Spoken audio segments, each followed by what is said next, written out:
Halo, selamat pagi semuanya. Kita bertemu lagi dalam pelajaran agama. Kita hari ini memasuki materi yang kedua. Bagaimana kabar kalian? Tentu saja baik-baik kan? Oke. Materi hari ini adalah saya mampu membedakan perbuatan baik dan perbuatan buruk. Mari kita awali kegiatan hari ini dengan berdoa. Mari kita ambil sikap doa yang baik. Dalam nama Bapa dan Putra dan Roh Kudus. Amin. Tuhan yang baik, ajarilah kami untuk membedakan yang baik dan yang buruk. Berilah kami semangat untuk melakukan yang baik terhadap semua ciptaan-Mu di dunia ini. Amin. Dalam nama Bapa dan Putra dan Roh Kudus. Amin. Anak-anak yang terkasih, marilah kita mengamati gambar berikut ini. Mari kita lihat gambar yang pertama. Nanti ada dua gambar. Kira-kira apa yang ada dalam gambar ini? Oke, benar, ada seorang ibu yang memberi makan kelinci dengan wortel. Nah, ini kalau seperti ini perbuatan baik atau perbuatan buruk? Oke, pinter, perbuatan baik. Kita lanjut ke yang berikutnya. Oke, kira-kira gambar yang kedua ini apa ya? Oke, pinter semuanya ya. Seorang anak, di situ ada juga seorang laki-laki yang membawa kelincinya berbeda, memperlakukan kelincinya berbeda dengan gambar yang pertama tadi. Nah, mari kita lihat penjelasan berikut ini. Hewan diciptakan oleh Tuhan untuk kita, manusia. Hewan dipelihara untuk memenuhi kebutuhan kita sebagai hiburan, sebagai makanan sehari-hari. Seperti manusia, seperti kita, hewan piaraan membutuhkan kasih sayang agar dapat tumbuh sehat dan memberi manfaat bagi kita. Kalau disiksa, hewan pun akan merasa sakit dan menderita. Sama dengan kita, kalau disiksa kan juga merasakan sakit. Perbuatan baik akan menimbulkan kegembiraan dan damai sejahtera. Sebaliknya, perbuatan buruk atau jahat menimbulkan penderitaan dan kebencian. Kita harus mampu membedakan mana yang baik dan yang buruk atau yang jahat. Manusia bertanggung jawab atas perbuatannya, sehingga perbuatan baik akan mendapatkan pujian atau penghargaan. Sebaliknya, perbuatan buruk akan mendapatkan hukuman yang setimpal. Hukuman bisa berupa hukuman fisik, denda, atau dikucilkan dari masyarakat.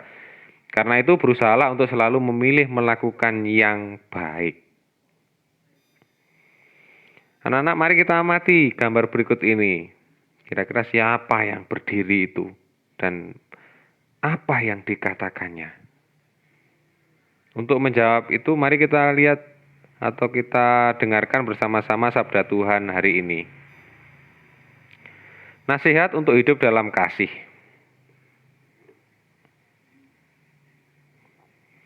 Rasul Paulus memberi nasihat. Kasihilah dengan ikhlas, bencilah yang jahat, dan berpeganglah kepada apa yang baik. Hendaklah kamu saling mengasihi satu sama lain seperti orang-orang yang bersaudara dalam satu keluarga. Dan hendaknya kamu saling mendahului memberi hormat. Bekerjalah dengan rajin, jangan malas. Bekerjalah untuk Tuhan dengan semangat dari Roh Allah. Hendaklah kamu berharap kepada Tuhan dengan gembira. Sabarlah di dalam kesusahan dan tekunlah berdoa. Bantulah kebutuhan-kebutuhan orang Kristen lain dan sambutlah saudara-saudara seiman yang tidak kamu kenal dengan senang hati di dalam rumahmu. Mintalah kepada orang supaya ia memberkati orang-orang yang kejam terhadapmu. Ya, minta Allah memberkati mereka, jangan mengutuk. Ikutlah bergembira dengan orang-orang yang bergembira dan menangislah dengan mereka yang menangis. Hiduplah rukun satu sama lain, janganlah bersikap sombong, tetapi sesuaikanlah dirimu dengan orang yang rendah kedudukannya. Jangan menganggap diri lebih pandai daripada yang sebenarnya. Kalau orang berbuat jahat kepadamu, janganlah membalasnya dengan kejahatan. Buatlah apa yang dianggap baik oleh semua orang. Dari pihakmu berusahalah sedapat mungkin untuk hidup damai dengan semua orang. Saudara-saudaraku, janganlah sekali-sekali membalas dendam. Biarlah Allah yang menghukum. Sebab di dalam Alkitab tertulis, akulah yang membalas. Aku yang akan menghukumnya, kata Tuhan. Sebaliknya, kalau musuhmu lapar, berilah ia makan, dan kalau ia haus, berilah ia minum. Karena dengan berbuat demikian, kamu akan membuat dia menjadi malu. Janganlah membiarkan dirimu dikalahkan oleh yang jahat, tetapi hendaklah kamu mengalahkan kejahatan dengan kebaikan. Demikianlah sabda Tuhan. Syukur kepada Allah. Berarti dari sabda Tuhan hari ini kita bisa melihat siapa orang ini yang berseru-seru ini. Rasul Paulus. Oke, pintar semuanya. Anak-anak yang terkasih, Tuhan memberi kita kemampuan untuk melakukan yang baik dan menolak yang jahat. Kita semuanya diberi kemampuan untuk melakukan yang baik. Dan tentu tidak hanya melakukan yang baik, tapi kita menolak apa yang tidak baik atau yang jahat. Rasul Paulus menasihatkan agar kejahatan seorang tidak dibalas dengan berbuat jahat, sebab itu akan menambah permusuhan.